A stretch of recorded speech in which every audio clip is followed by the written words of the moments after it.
Indrajit study point में आप सभी का स्वागत है। हम पढ़ रहे हैं अध्याय 10 कानून और सामाजिक न्याय भाग 3, जिसमें हम पढ़ेंगे पर्यावरण की रक्षा के लिए नए कानून। पर्यावरण को बचाने के लिए क्या क्या कानून बनाए गए, कौन से नए कानून थे और पुराने कौन थे, नए कौन बने, उसके बारे में हम पढ़ेंगे। 1984 में हमारे पास पर्यावरण की रक्षा के लिए बहुत कम कानून था, ज्यादा नहीं था लेकिन कम था। इन कानूनों को लागू करने की व्यवस्था तो और भी कमजोर थी, क्योंकि पहले जंगलों में रहते थे आदिवासी रहते थे। उसके बाद से बहुत सारे गांव वाले क्षेत्र रहते थे, जिसमें गुंडे भी रहते थे, लुटेर भी रहते थे, डकैत भी रहते थे, डाकू भी रहते थे, इसलिए थोड़ा दिक्कत होता था। पर्यावरण को एक मुफ्त चीज माना जाता था, मतलब पर्यावरण को एक फ्री का चीज समझ लेता था सब कोई समझता था कि ये पर्यावरण है, फ्री का, फोकट का है। किसी भी उद्योग को हवा पानी में प्रदूषण छोड़ने की खुली छूट थी। उस समय किसी भी कंपनी को हवा में कुछ भी दुर्गंध मचाने के लिए खुली छूट थी, कोई रोका चाह नहीं, चाहे वह नदी हो, हवा हो या भूमिगत पानी हो। पर्यावरण दूषित हो रहा था और लोगों की सेहत के साथ खिलवाड़ किया जा रहा था। सब चीज को गंदा करके लोगों के सेहत के साथ खिलवाड़ कर रहा था कंपनी, सरकार। ढीले सुरक्षा मानकों से न केवल यूनियन कार्बाइड को फायदा मिला, और ढीले कानूनों के वजह से यूनियन कार्बाइड का जो कानून था, वो जो फैक्ट्री था, जो भोपाल का फैक्ट्री, जिसमें त्रासदी की वजह से 24,000 से भी ज्यादा लोग मारे गए थे, उसको बहुत फायदा मिला। बल्कि उसे प्रदूषण से निपटने के लिए पैसा भी खर्च नहीं करना पड़ा। अमेरिका में यही कंपनी इस जिम्मेदारी से नहीं बच सकती, उसको प्रदूषण कंट्रोल करना ही पड़ेगा, नहीं करेंगे तो चलबे नहीं करेगा। भोपाल स्थित यूनियन कार्बाइड फैक्ट्री के आसपास प्रदूषण इलाकों में स्थित हैंडपंप को सरकार ने लाल रंग से पुतवा दिया। लाल रंग से क्यों पुतवा दिया? फिर भी स्थानीय लोग इनका इस्तेमाल कर रहे हैं, क्योंकि उनके पास साफ पानी का कोई स्रोत नहीं है। ये देखो, सारे हैंडपंप को लाल पानी से पुतवा दिया गया है। लिखा गया है how many more must die, मतलब पियोगे तो मरोगे। यहाँ पर लिखा गया है पानी का इस्तेमाल मत करो। भोपाल त्रासदी ने पर्यावरण के मुद्दों को अगली कतार में ला दिया। जो भोपाल में जो त्रासदी हुआ था, उसके वजह से पर्यावरण एक अलग ही कतार में आ गया। कई लाख ऐसे लोग कारखाने से निकली जहरीली गैस का शिकार बन गए। बहुत लोग जहरीली गैस की वजह से मर गए। जो इस कारखाने से किसी भी तरह जुड़े नहीं थे, वो भी लोग मारे गए।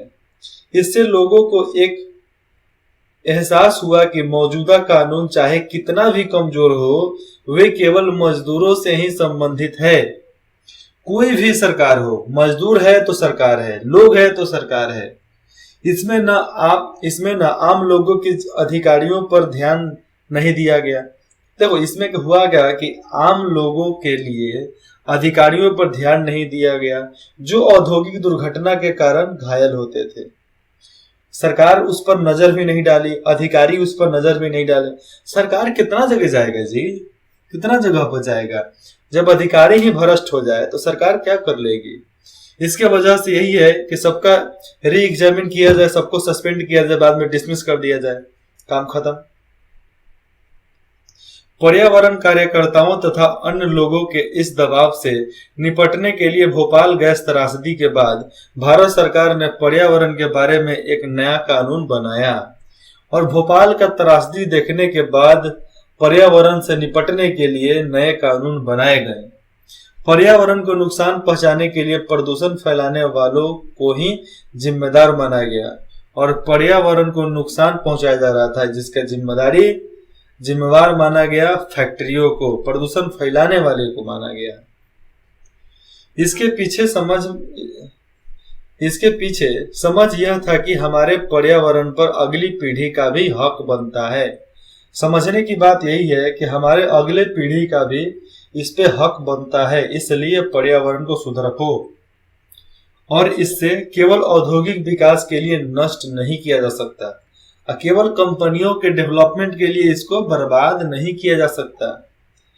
इसीलिए सारे चीज को तो बंद करके रखी थी भारत सरकार। विदेशों से कुछ लेना देना, मतलब विदेश इन्वेस्ट नहीं कर सकते हिंदुस्तान में, लेकिन बाद में जरूरत के अनुसार उसको चालू करना पड़ा।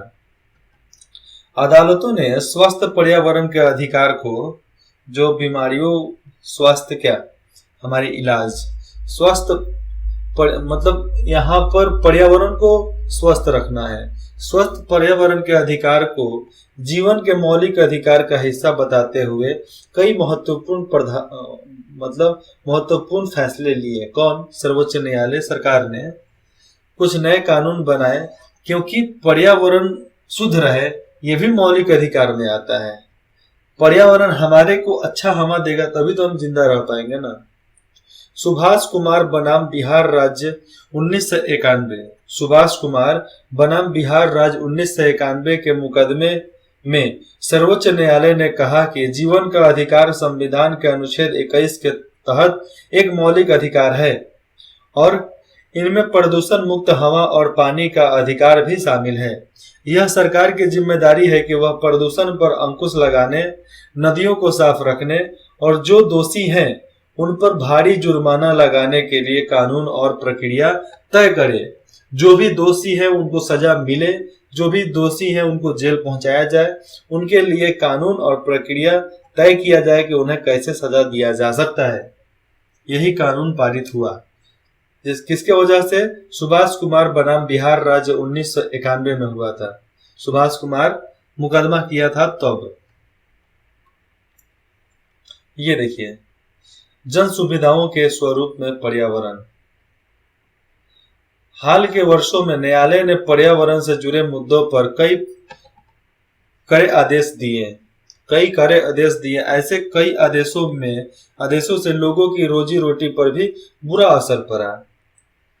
मिसाल के तौर पर अदालत ने आदेश दिया कि दिल्ली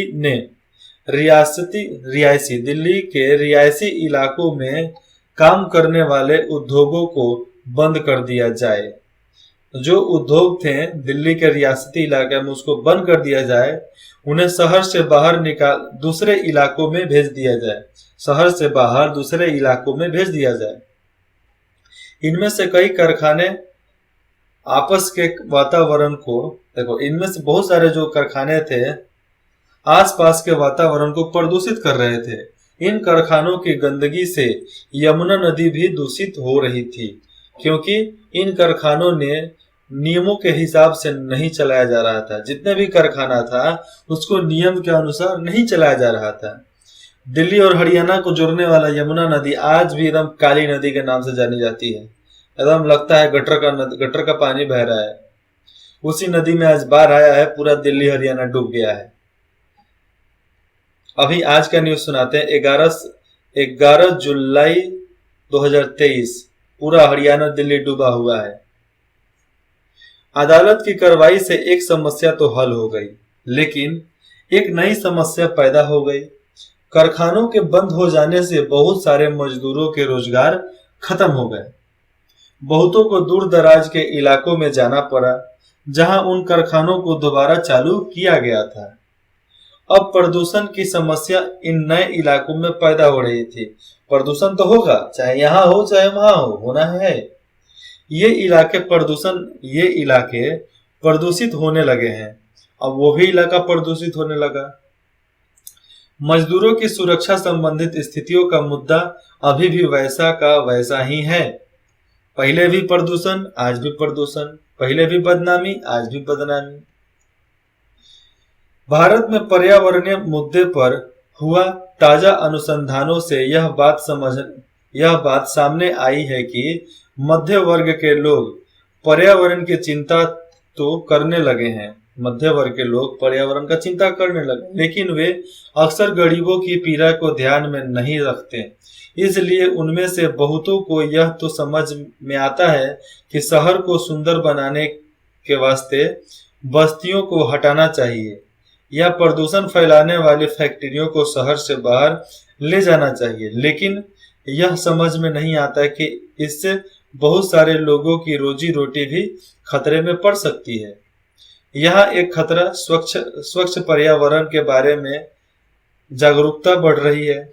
यहाँ पर एक स्वच्छ पर्यावरण के लिए जागरूकता बढ़ रही है। वहीं दूसरी तरफ मजदूरों की सुरक्षा के बारे में लोग ज्यादा चिंता नहीं कर देखो यहाँ पर है, लोग मजदूरों की सुरक्षा के बारे में लोग ज्यादा चिंता नहीं जता रहे हैं।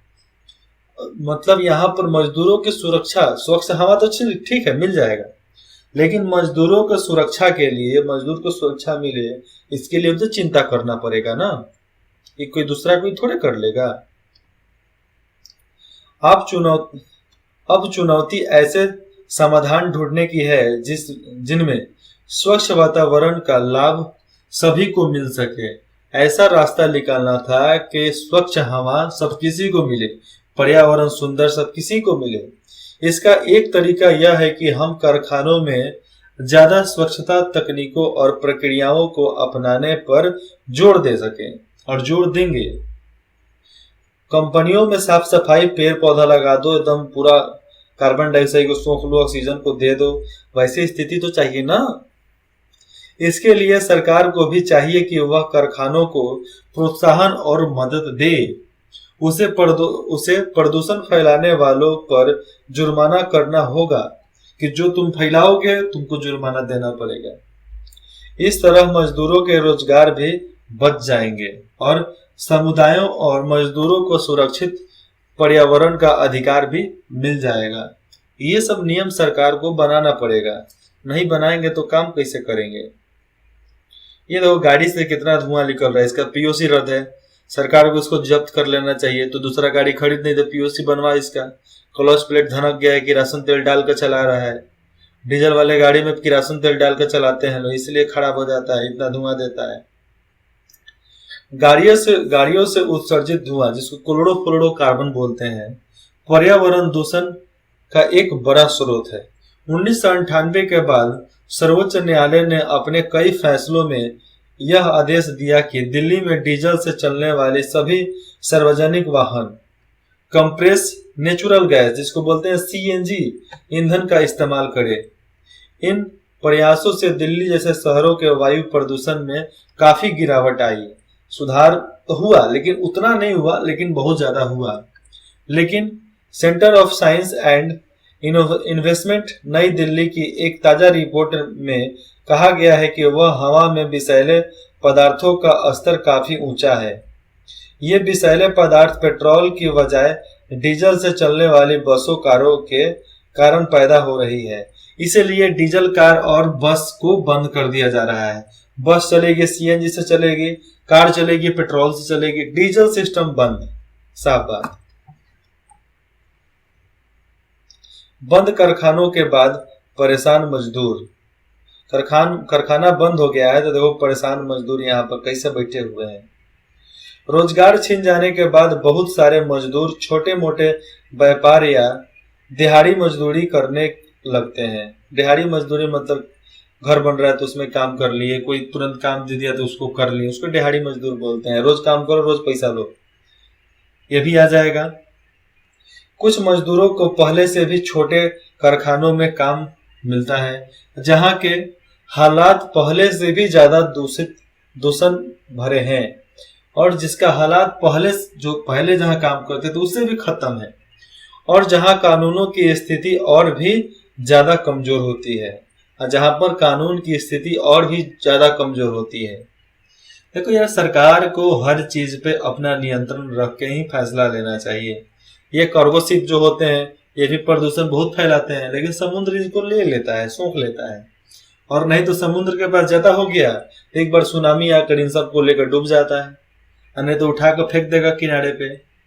यही होता है हर बार। विकसित देश अपने विषैले और खतरनाक उद्योगों को विकासशील देशों में ले जा रहे हैं। जितने भी वहां पर विषैले खतरनाक उद्योग हैं उसको विकासशील देशों में ले जा रहे हैं, ताकि इन देशों के कमजोर कानूनों का फायदा उठाया जा सके। जैसे में चाइना में तो इतना पोल्यूशन हो गया है कि पूछो ही मत। हिंदुस्तान में भी बढ़ रहा है क्योंकि यहाँ पर कानून ढीला है ना, इसलिए। अपने देशों को साफ सुथरा रख सके। दक्षिण एशियाई देश खास तौर से भारत, बांग्लादेश, पाकिस्तान कीटनाशक एल्बेस्टर बनाने वाले या जस्ते व शीशे को संसाधित करने वाले कारखानों को बड़े पैमाने पर अपने यहाँ बुला रहे हैं। देखो, ये बांग्लादेश, भारत, पाकिस्तान जो है बाकी बहुत सारे कंपनी को बुला रहे हैं जो कीटनाशक खाद बनाता है। नेपाल में भी अभी एक कंपनी लगा है जिसका सारा सामान हिंदुस्तान होते हुए नेपाल में गया है, जिसकी वजह से वहां पर भी पॉल्यूशन बढ़ जाएगा। कीटनाशक में बहुत सारे दवाइयां आ जाएंगे। जैसे में एल्बेस्टर बनता है सीमेंट से। सीमेंट कैसे बनता है, उसको भी गर्म करके पीसना पड़ता है। जस्ता स्टील का, लोहा का, अल्मुनिया का सब सामान बनता है, प्रदूषण होगा। शीशा बनता है तो बहुत सारा हीट लगना पड़ता है, वहां पर भी प्रदूषण होता है। ऐसे कारखानों को भारत, बांग्लादेश, पाकिस्तान बहुत ज्यादा बुला रहा है, तो प्रदूषण तो होगा ही भैया। अब देखो निष्कर्ष, चाहे बाजार हो, दफ्तर हो या कोई कारखाना हो, बहुत सारी स्थितियों में लोगों को गलत तौर तरीकों से बचने के लिए कानून जरूरी होता है। निजी कंपनियां, ठेकेदार, व्यवसायी आदि ज्यादा मुनाफा कमाने के चक्कर में गलत हथकंडे भी अपनाने लगते हैं। उदाहरण के तौर पे मजदूरों को कम मेहनताना देते हैं, कम पैसा देते हैं, बच्चों से काम करवाते हैं, काम की स्थिति पर ध्यान नहीं देते या पर्यावरण का खास ख्याल नहीं रखते और इस तरह आसपास के लोगों को भी नुकसान पहुंचाते हैं। कौन? कंपनी वाले, ठेकेदार और व्यापारियां। जैसे मतलब कोयला आजकल बेचा जाता है, कोई भी कोयला बेचेगा तो कोयला को पहले गर्म करता है, मतलब उसमें आग लगाएगा, तो उस सारा धुआं कहाँ जाएगा?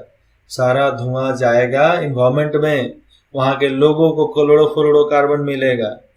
ऐसे में सरकार की एक अहम जिम्मेदारी यह बनती है कि वह निजी कंपनियों के गलत तौर तरीकों को रोकने और सामाजिक न्याय प्रदान करने के लिए कानून बनाए।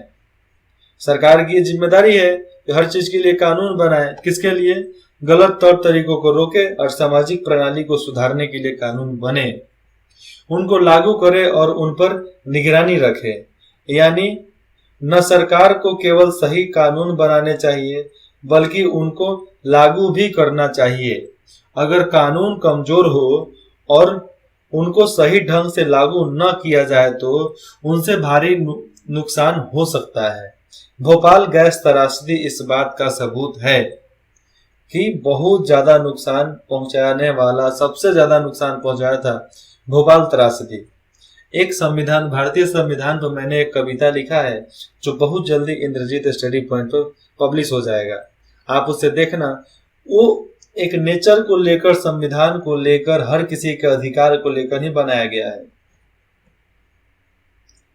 इस दिशा में सरकार की तो जिम्मेदारी बनती है कि आम लोग भी दबाव डालकर निजी कंपनियों और सरकार दोनों को समाज के हित में काम करने के लिए बाध्य कर सकते हैं।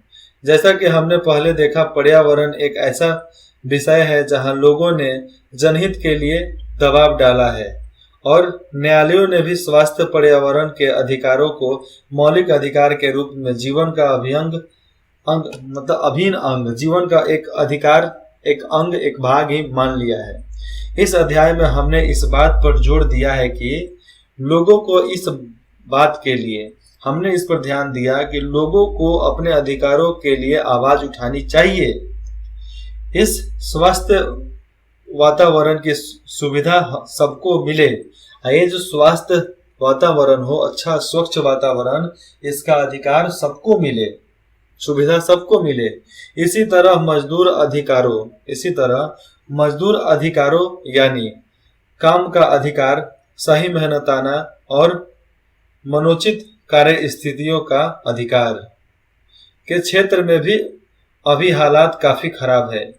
लोगों को इस बात के लिए आवाज उठानी चाहिए कि कामगारों के अधिकारों की रक्षा के लिए सख्त कानून बनाए जाएं ताकि सबको जीवन का अधिकार मिल सके। ये चीज मेन है कि हर किसी को जीवन का अधिकार चाहिए, तो काम तो भैया बढ़ा कर देना पड़ेगा और हर चीज का सुविधा रखना पड़ेगा। क्वेश्चन है दो मजदूरों से बात करके पता लगाएं कि उन्हें कानून द्वारा तय किया गया न्यूनतम वेतन मिल रहा है या नहीं। इसके लिए आप निर्माण मजदूर, खेत मजदूर, फैक्ट्री मजदूर या किसी दुकान पर काम करने वाले मजदूरों से बात कर सकते हैं। 2 नंबर, विदेशी कंपनियों को भारत में अपने कारखाने खोलने से क्या फायदे हैं। 2 नंबर, क्या आपको लगता है कि भोपाल गैस त्रासदी के पीड़ितों को सामाजिक न्याय मिला है? चर्चा करें। 4 नंबर, जब हम कानूनों को लागू करने की बात करते हैं तो इसका क्या मतलब होता है?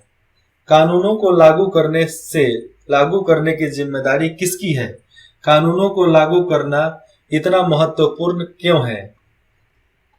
कानून के जरिए बाजारों को सही ढंग से काम करने के लिए किस तरह प्रेरित किया जा सकता है? अपने जवाब के साथ 2 उदाहरण दें। 6 नंबर, मान लीजिए कि आप एक रासायनिक फैक्ट्री में काम करने वाले मजदूर हैं। सरकार ने कंपनी को आदेश दिया कि वह वर्तमान जगह से 100 किलोमीटर दूर किसी दूसरे स्थान पर अपना कारखाना चलाए। इससे आपकी जिंदगी पर क्या असर पड़ेगा? अपनी राय पूरी कक्षा के सामने पढ़कर सुनाएं। 7 नंबर, इस इकाई में अपने सरकार की विभिन्न भूमिकाओं के बारे में पढ़ा है। इनके बारे में एक अनुच्छेद लिखिए। अनुच्छेद 21 के बारे में लिखिए, अनुच्छेद 19 के बारे में लिखिए। वो तो मैंने पढ़ा ही है, मौलिक अधिकार, उसके बारे में लिख सकते हैं। आपके इलाके में पर्यावरण 8 नंबर, आपके इलाके में पर्यावरण को दूषित करने वाले स्रोत कौन से हैं? कौन है जो आपके वातावरण को गंदा करता है? हवा, पानी, मिट्टी में प्रदूषण के संबंध में चर्चा करें। प्रदूषण को रोकने के लिए किस तरह के कदम उठाए जा रहे हैं?